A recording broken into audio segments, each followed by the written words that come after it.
I talk about 3 C's: coordination, it's consideration, and it's communication.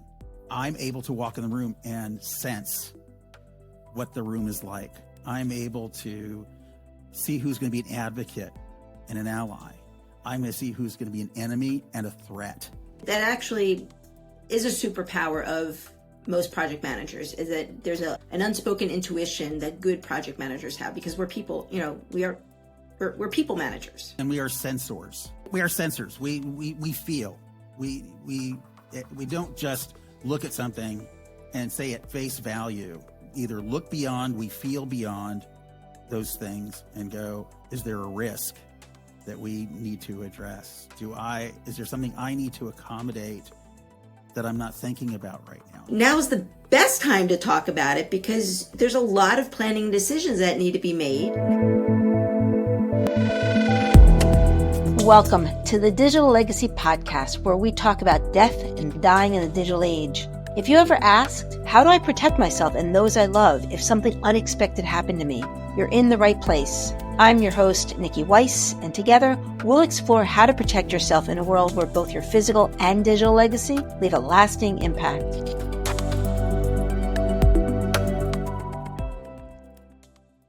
And welcome back to another episode of the Digital Legacy Podcast, where we talk about death and dying in the digital age. Today, my guest is a fellow project manager. We are both members of the Project Management Institute. And let me introduce to you, yes, Mark Rozner. Mark, what got you here today? It's really an intersection at this point of things that have happened before and things that I'm looking forward to doing. It's many, many years, too many decades to count, of project management and portfolio management and all the things that are there. And also, interestingly enough, a lifelong association with death and dying, going back to being 6 months old and unfortunately seeing my sister pass away and right in front of me. Oh my God, wait, your sister was 6 months old? I was 6 months old. She was a year and a half. Oh my goodness. Yeah, I think it's a story we haven't talked about before. We were in the same room, and she was in her playpen-ish thing, and I was in my, I guess, bassinet, for lack of a better term. And she tried to get out to come play with me. Little survivor's guilt right off the bat. And unfortunately, she got caught in the rails of her bed and lost her life. And I remember it as though it was yesterday. I explained this to my father, who said, there's no way that you could remember when you're 6 months old. And I recounted to him minute by minute what happened. And he says, there's nobody in the world that could have ever told you that story from that perspective, no less. The ambulance, they didn't have EMTs in 1961, 62. The ambulance showed up and carried you somewhere. So they tried to take care of her. So it's been a long time that death and dying have sort of molded who I am. And by the same token, such an early age.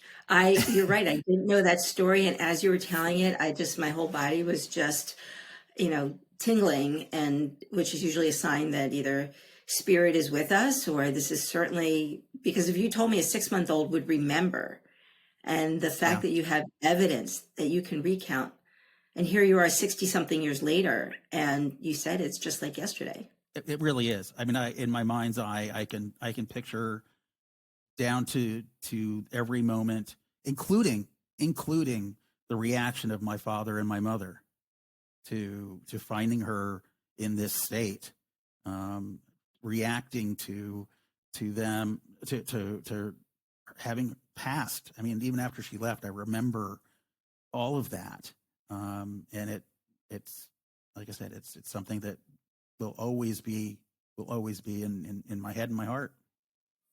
Well, and not just that. I mean, that you're able to recall it. And so 6 months old, you moved forward, right? Somehow, like continued. I moved forward the project management story and the death and dying story are aligned, because also memories of my childhood are of chaos. After your sister passed. After my sister passed, that with a, sort of cast the initial pall over my life and over my family. But there were many events that happened after that. I hate to throw around diagnoses, but I've been told I'm CPTSD with from ACE. I love all the acronyms. And some of them I'm not familiar with. So ACE, adverse childhood events. So you can have PTSD from yeah. So what I realized in the last few years is that my style of project management is different from most. It's a very thoughtful, not forceful method, and really goes back to my EQ, which I know everyone wants to talk about EQ now, but I've been talking about emotional intelligence versus EQ. Emotional. Thank you. I'll try and You're stop. A project manager, I get it. We're all about acronyms. The nomenclature. Well, we're talking that in the military. Yeah, if I didn't already have a lot of acronyms going on, the military was nice enough to add additional. But I realized that my way of handling things related to my CPTSD, my childhood situation, and the example I use is as a PM, and I go into a room full of important people, and I've got to be on. I'm able to walk in the room and sense what the room is like. I'm able to see who's going to be an advocate and an ally. I'm going to see who's going to be an enemy and a threat, because that's what I grew up in, was walking into a room and going, okay, there's an adult that I can trust. There's an adult I can't trust. And what you're talking about is, again, trying to just translate for people in project management terminology, called stakeholder management, right? Is understanding who those stakeholders are. When we have in project management, we have several tools that we use: stakeholder analysis, stakeholder, the grid that we determine as far as influential, friend or foe. We do our scales because it's those stakeholders who are either going to make or break our project. And when it comes to end of life planning, it's going to be those people who are either going to be cooperative and compliant and honor people's, or they're going to start creating chaos and more chaos. Yeah, absolutely. So as a child to pick that up, that actually is a superpower of most project managers, is that there's an unspoken intuition that good project managers have, because we're people, we're people managers. Right. And we are sensors. Explain that. What do you, as sensors? We are sensors. We feel. We don't just look at something and say at face value, it's something. We either look beyond, we feel beyond those things and go, again, is there a risk that we need to address? Is there something I need to accommodate that I'm not thinking about right now? That, again, someone that doesn't have my experience, background, etc., skills, wouldn't necessarily have that same experience when they walk into a situation. I think a great example directly tied to death and dying is my last partner was chronically and acutely ill. It was not if she was going to pass, but when she was going to pass. And she had been told her whole life, you won't live past age X. And she just kept on going. She just was like, no, you'll never graduate high school. You'll never get married. You'll never have kids. Did all that. And so I knew that as her partner, there would be a time where I would have to figure out what to do for and with her. Whether it was going to be Does she want hospice? What kind of burial does she want? Who does she want around her? What kind of environment does she want to be in? It having nothing to do with her stuff, right? Which a lot of times there's that focus on well, what are you going to do with their stuff, right? What are you going to do with the money? What are you going to do with these other things? And instead, it was, I have X period of time, and it turned out to be 2 years. I have 2 years to plan for her passing. Did you know that it was, I mean, or is just No. one of those, again, because No. again, as project managers, what you were doing, again, one of our superpowers is that we're able to see things from a very holistic viewpoint. Absolutely. I Absolutely. mean, we're like, I try to explain to people, it's like we are the air traffic controllers. Like, we have to understand, what's coming in and what's going to be delayed, and if there's a delay. So just in your mind's eye, you just had that 2-year plan, like, Absolutely. in place? Absolutely. Yeah. I refer to it as my web thought. Everything everything's connected. So it's really easy for me to go from A to B and go, oh, there's B to C, so I can go A to C without thinking about it again, right? I don't have to remake that connection or go through the B again. So it was, okay, these things are going to happen. And then it went to like interpersonal things. What's going to happen with her family, right? Although I had legal power of attorney, medical power of attorney, I had advanced directives, I had all the legal stuff I needed to have. I knew that when push came to shove at the last minute, somebody in the family was going to go, I don't agree. I just knew that was going to happen, not knowing exactly who it was going to even be. It could have been her sister. It could have been her son. It could have been, a good friend of hers who she befriended in her last days. It could have been all those. So that when it came time, I had a plan. I had put things in place, documentation, conversations. I prepped the son. I prepped the sister. I prepped the friend. When you say prepped, what was that preparatory conversation? Like, how do you start these conversations, or how did you start these conversations? The initial conversations were one-on-one. I will say, being a good PM, I actually ended up with conference calls. I really did. I actually had established conference calls, and you had agendas, and you had it was time boxed, and yes, and you had and I'm being a bit melodramatic, but I mean, this is what we do as project managers, right? Is that we're facilitators, we're communicators, we're people managers, right? We're risk managers. Like, when we have these table topic conversations, there's an agenda. And we're trying to guide people to a particular decision. Well, and the one word I would throw on top of all those that you just used is the word change manager. Because let's talk about change management, right? From a project management standpoint, how does change management? I mean, that's the overall. So the way that's what's going to happen is life is going to change, whether it's a death, dying, or incapacitation. There's going to be a change. Absolutely. So knowing that is going to change, right? Again, even though I had all the ducks in a row, legally, financially, etc., I knew if I didn't have the right conversation with the right people and had consistent communication of the picture. So in this case, I didn't dump a copy of her advanced directives to everybody, right? I didn't blast out a report that said, hey, here's everything she wants or everything she expects. I started communicating bits and pieces over time with each person so that when we got closer and closer, it was, do you remember? We talked about this is what she wanted. So as an example, we had rules that we set up. We had a 20-page advanced directive.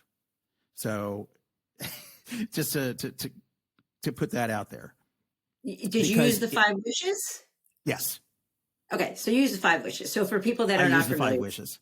Okay, so if Yes. people are not familiar, right, we will put a Yes. link in the description. The Five Wishes is a tool. Many people, it's very well known, Yeah. and you can explain how did the Five Wishes help you and her family as a change management tool. The questions be ones that initially came from the Five Wishes document. So they were already vetted as non-confrontational. They were already vetted as forward thinking. They already thought through how someone might react when you bring some of these things up. So it wasn't me saying, asking her, because I would interview her basically, and ask really raw questions that would invariably just be, I don't want to talk about it. Right. So it was, let's start with these questions. Interestingly enough, she spent a number of years of her life working with the ARC, with folks with intellectual and developmental disabilities. A lot of people dying younger than they should because of their disabilities. So she was aware of the Five Wishes, had never used it, but at least I didn't have to say, oh, there's a thing, right? It was, let's use this. Let's use this as a basis for it. But one of the things we did was talk about, what does it mean to go into hospice? What's the rule? Because I like rules. Rules are helpful. What rules do we have to have for her to go into hospice?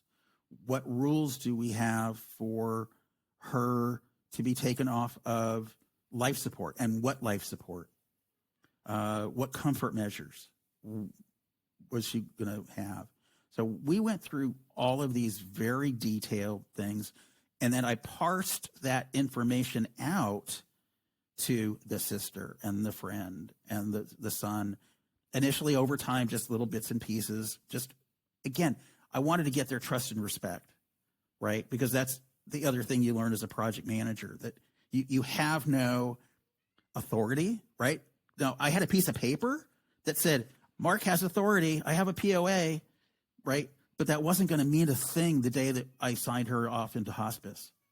That wasn't going to mean a thing to anybody but the hospital or an attorney that might get involved.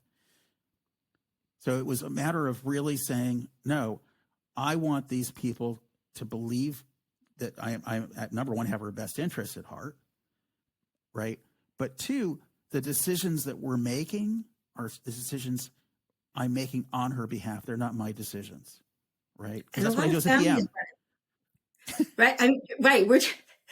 We're just the messenger. I know a lot of my stakeholders and sponsors, they give me a decision that I just have to relay out to the team. And then the team comes after you as the messenger.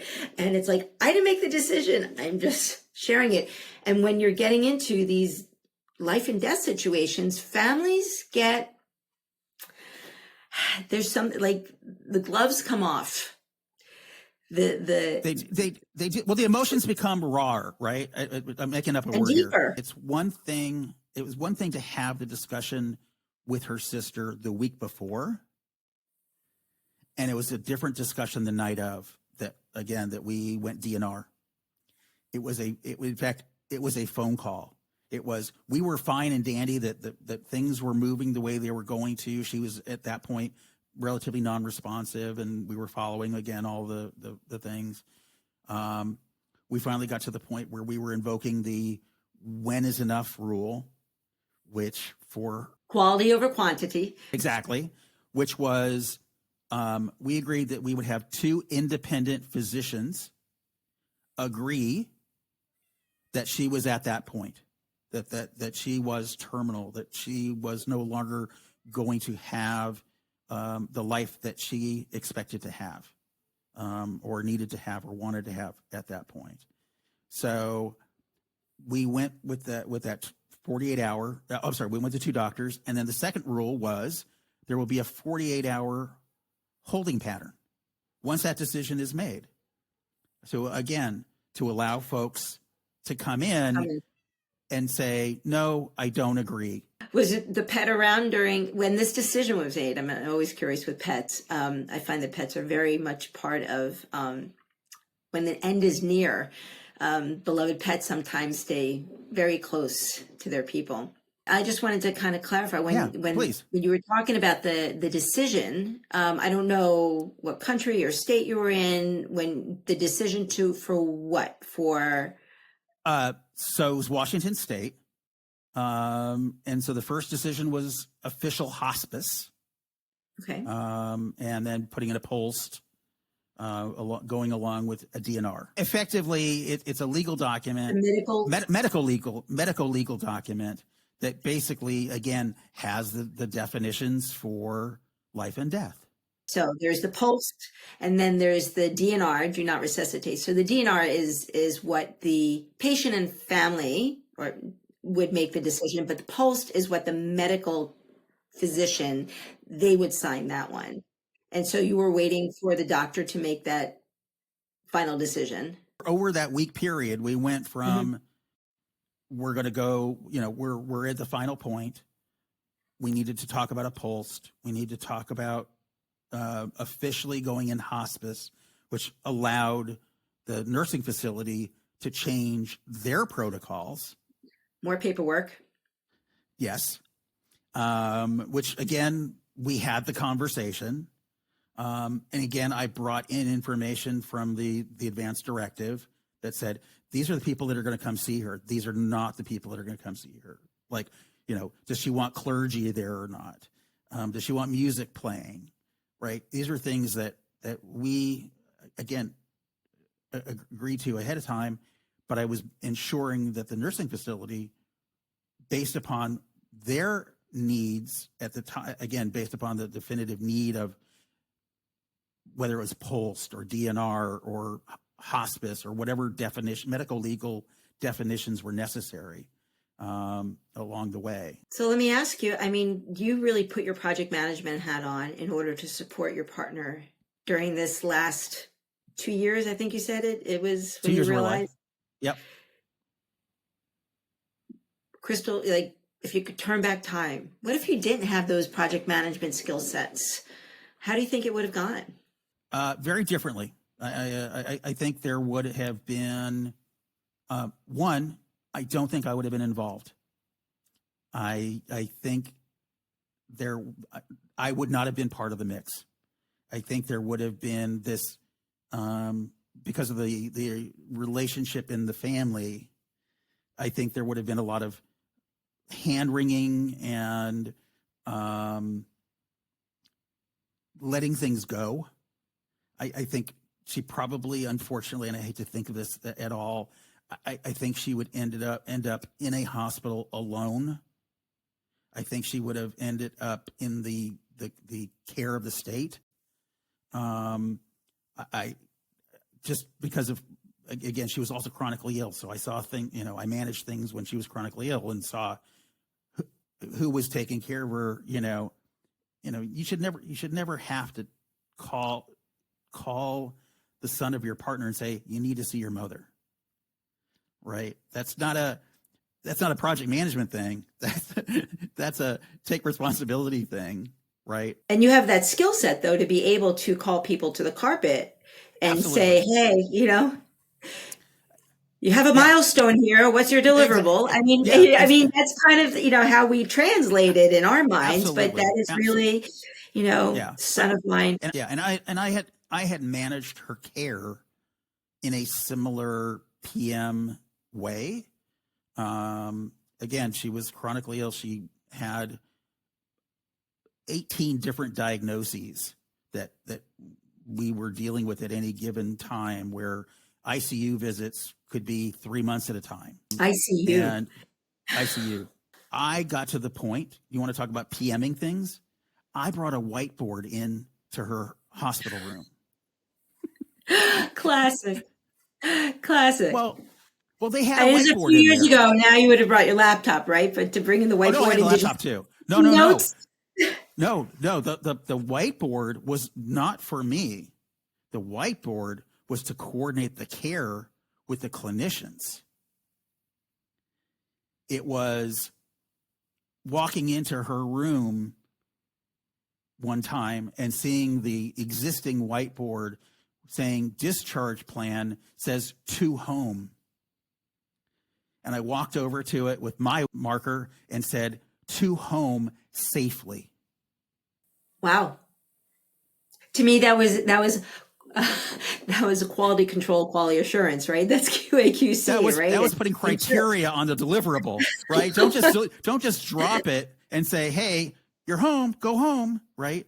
It was seeing, it was like program management, right? Because there would be times where she'd be in the hospital and there would be 10 different services, like in a university hospital, each with an attending, each with 5 fellows and 300 students traipsing into a room, in and out. And I literally got to the point where I brought in a whiteboard and I said, we will use this for communicating. When you come to do your daily 6 a.m. rotation, you will come in, we will review the whiteboard together as a team. And we will make sure that my partner is part of that discussion, I am part of that discussion, and any appropriate other caregivers. Once a PM, always a PM. People don't realize it's just, you and I, it's just fascinating, right? It's a lot. It's a project. And I try, and one of the reasons you reached out to me, Mark, on LinkedIn was because you thought I had a unique perspective on this end of life planning, right? I'm not a grief counselor. I don't do grief. It's like this proactive step-by-step. Yeah, I think the way I think both of us are looking at it is there's enough people in those spaces, right? Death doulas and grief counselors and clinicians, palliative care specialists. There's all of these people that have their thing, right? But and it's just like when I work in a project, right? I've got a developer and I've got a database person and I've got a hardware person and we've got all those people, right? But who's keeping them all together, right? Who's pulling them all in the same place? That's where having that project management perspective or approach to it is say, I'm not the smartest person, right? Because that's what I say as a project manager when I go into a room. I'm not the smartest person at the table, but I'm going to make those really smart people more effective. I'm going to provide more value by being here than you off by yourself. So I think when we look at all of the people, right? When we look at all of the people that can be involved in death and dying, right? What's missing, and it sounds cliche, is the glue, right? What's missing is the collaboration, right? What's right? I talk about 3 C's, right? I talk about it's coordination, it's consideration, and it's communication. And those are the things. And those 3 things don't happen by the other people involved in death and dying. That's not their job. That's not their job. And that's why I am so adamant about getting people to think about this while life is good.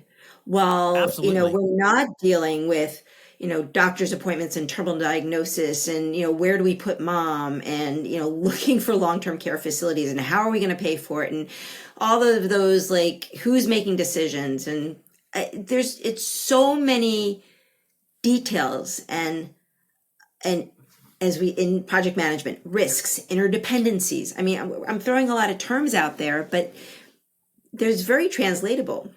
One thing that you and I were talking about is, and it probably, again, one of our superpowers is that as a project manager, we look at the end, like what is that end going to look like? And then we work backwards. So when I tell people I'm a digital thanatologist, talk about death and dying, then they go through, well, I'm 40 years old. I don't need to be talking about this. And in my project manager's mind, I'm like, no, actually now's the best time to talk about it because there's a lot of planning decisions that need to be made.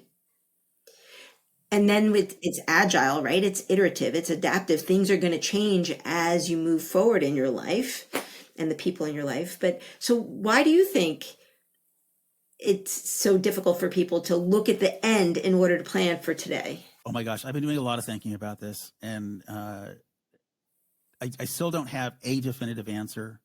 I think when it's all said and done, it's fear. And it's not just a single focus of fear. It's not just fear of dying. It's fear of what ifs. It's fear of I don't knows. It's fear of missing out. It's so many different fears that are being touched upon that you can't get arms around all of it, right? So again, my approach was to do it in pieces, right? I didn't just automatically say, hey, let's go do 5 wishes, right? It was, time. hey, we got some other stuff to do. Let's roll. I knew ultimately I had to get all the 5 wishes stuff in and then some because of her situation. But the fear, and I will tell you, just as vulnerable as I can be about it, there was screaming. There were tears. There were doors slammed during some of these conversations. There were hurt feelings. There were everything that could have been felt was felt. But all of it was fear. Her fear of finally being done.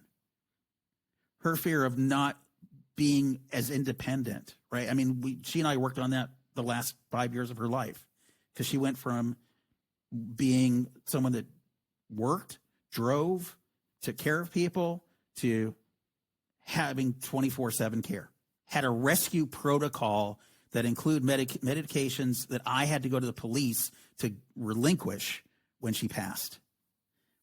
So, I mean, we're talking some serious stuff. But it And was that takes fear. planning. Oh, all of it. It's and again, the individual conversations aren't always the hardest part once they start. It's getting to those initial conversations. And hopefully I was, again, I talked about trust and respect earlier. I relied on the trust and respect that she had for me for those years that we had together as partners. Now, I will, again, in true transparency, by the time she passed, we had already not been partners in that sense for a number of years. I still took care of her. I was still her caregiver. I was still financially responsible for her. But You were still her POA on. I was all of it. Yeah. Right. So that never changed. So all of it. You were supportive partners, even knowing you weren't romantically partners. Correct. You were still. It was family. I mean, and to to be aware that a lot of people are we use the term solo ager. I mean, this is I can't highlight it enough, especially for the solo agers, the need for this planning process. Absolutely. My mother-in-law passed away last year, and she was of the age where, you went to the funeral home and you either bought a plot or you got some funeral insurance, and you maybe went to an estate person and you kind of let things, you did your thing. And then you dropped it. They hand you a folder and they say, here's your all your advance directives, and here's your estate and all this kind of wonderful stuff. Well, 10 years goes by. It was 10 years since the paperwork had been written up. She had bought and sold 2 houses in that time, right? That's why it's iterative. That's why we use the agile methodology. Nobody was managing that for her. And again, you're talking about solar ager, even though there was my sister-in-law who was a caregiver, that was not within her statement of work, right? It was making sure that she lived to see yet another day and be happy.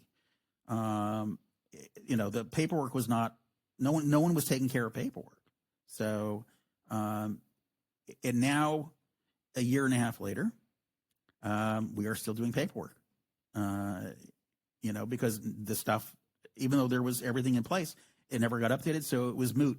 This conversation can just go on and on. I mean, between the two of us and our stories, and I just want to be mindful that, we're very passionate about this, that it is Agreed. not just, my will is done, what you just said. It's like people need to be looking at their documentation, managing the communication, understanding how things are impacted and people come and go in your life. And that needs to be updated and changed, these conversations. That's why we call it, project management.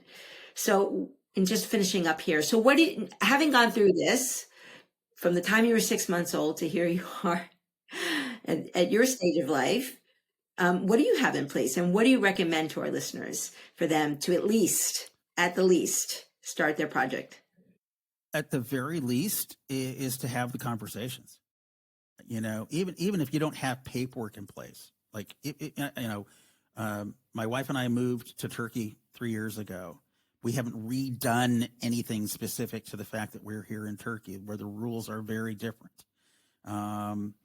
Wills, anything we had accomplished in the States is moot right here. No one, they're not going to necessarily recognize it. But we've had the conversation, right? That doesn't change, right? I will again, in full vulnerability, say I am a much better priest than parishioner. So I still have much paperwork that must be done. I'm trying to use my mother-in-law's situation as a template, a framework for everything, because as I'm working on her estate, I'm finding things that I wouldn't have thought about needing to do. And I think you talk about project management, we talk about frameworks. I think having a framework going forward is going to be important. So hopefully I will be going from 0 to 60 without having to go through the pain that most people go from 0 to 10, 20 to 60. That's my hope and my plan. Thank you for listening to the Digital Legacy Podcast, where we talk about death and dying in the digital age. I hope this conversation inspired you to take control and plan for the inevitable to protect yourself and those you leave behind. Don't forget to subscribe to our newsletter at digitallegacypodcast.com. Remember, life is full of surprises. What happens after you die shouldn't be. So keep your passwords safe and your playbook up to date.